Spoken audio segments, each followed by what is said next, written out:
how do you get your financial retirement plan in shape for 2018?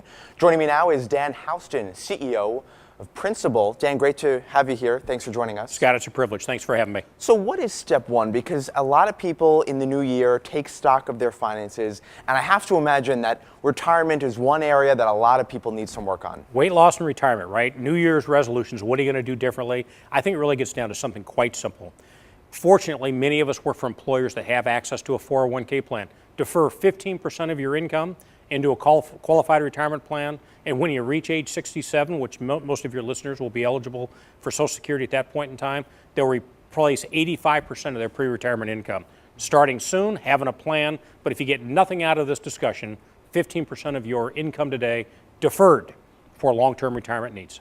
And also that will lower your annual tax bill. It does, yeah. Even with the changes that we all witnessed here in the most recent Tax Reform Act that was passed, you're still incented, and oftentimes employers have matching contributions, profit-sharing contributions, so you want to certainly take advantage of all of those benefits.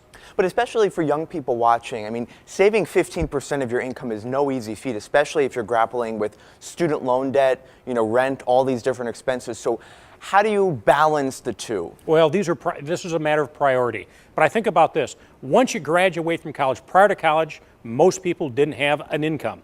Now you got $50,000, $60,000 of income. Even for those people who are working in more manual labor types of jobs, this is a matter of making some sacrifices today to ensure long-term financial security into the future. So I do think that you can look at your budgets, prioritize, and set that money aside. Because I think the key here, right, is compounding interest. It is. Explain what that is briefly. Well, the benefit of this compounding interest is if you, for example, save, you're going to double that money, the rule of 72, so you're going to double that money every 6 to 7 years in kind of the current mix of equity markets and fixed income. But the benefit is over the course of that 30 years, that asset is going to continue to compound and grow. By the time you get into the latter half of your contributions, you'll make more from your earnings than your actual annual contributions into that qualified plan. Dan Houston, CEO and Chairman of Principal. We'll leave it there. Thanks for joining us. Thank you so much. Appreciate it, Scott.